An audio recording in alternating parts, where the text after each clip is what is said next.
I want to do my best to ensure that every kid has the education that they deserve. I want my students to succeed.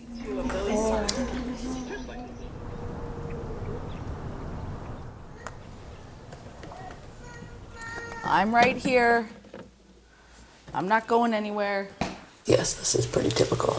Screaming children, dog who needs to go out, breakfast for everybody.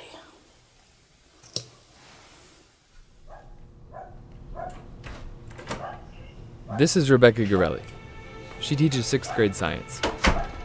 Every morning, she says goodbye to her 3 young kids and drives from her house in Gilbert to Sevilla West School in West Phoenix. The drive takes an hour. My name is Alden Woods. I'm a reporter with the Arizona Republic and AZ Central. We spent a school day with Garelli to see what it's like to teach after the Red for Ed walkout.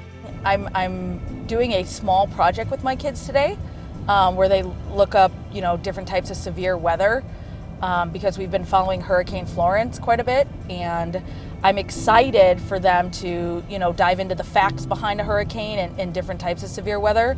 But I'm a little bit nervous because I haven't let them work on a project yet. This is our first time this year.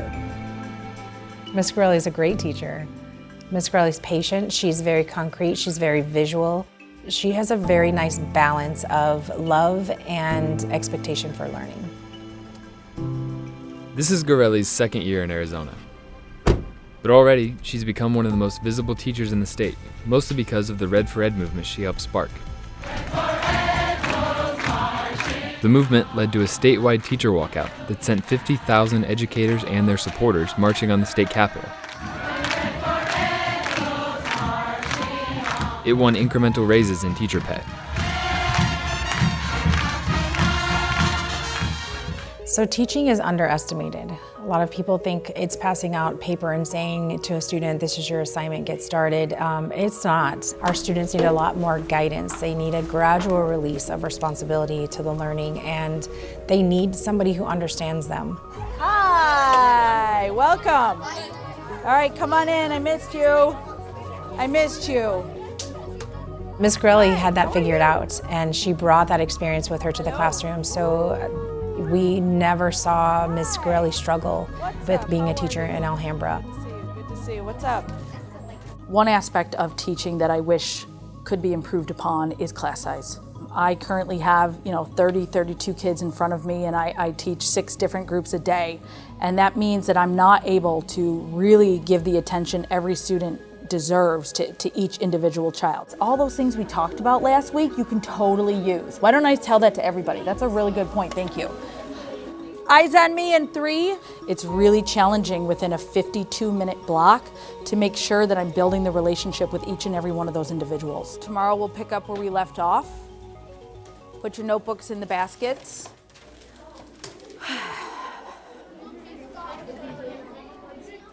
Today is going just as well as I hoped for planning purposes. I planned everything to the T, and I feel like the students have been successful in, accomplishing the task that I set out for them today.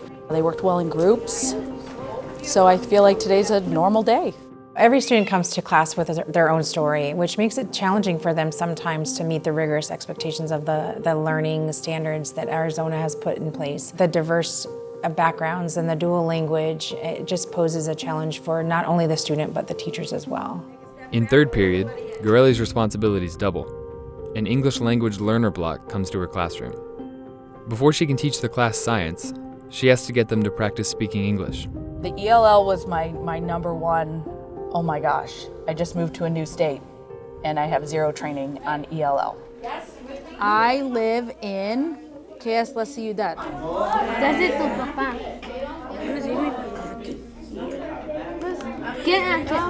qué se dedica tu papá? A trabajar. Okay. Sevilla West. Sí. I'm correct. Garelli is given 40 minutes for lunch. Today, she spends it grading papers, catching up with her best teacher friend, and watching over the basketball court. The pressure manifests in a little bit of anxiety some days, a little bit of exhaustion, a little bit of always feeling stressed. It turns into really working to prioritize things and making sure that the things that need to get done are done first. It means things are left behind. Teachers are building our future, one day at a time, one lesson at a time, one story at a time. And I don't mean just the science lesson, I mean the social, emotional lesson as well. Teachers are irreplaceable. They spend more time with us in a day than they spend with their own families. By the end of the day, Garelli's exhausted. Her head hurts and her legs are tired. But her day is nowhere near finished. There are lessons to plan, rallies to organize, and 3 children waiting for their mother in a house an hour away. Aggressively defunding public education. That is the problem. And it's the teachers that are going to fight back and continue to fight against this.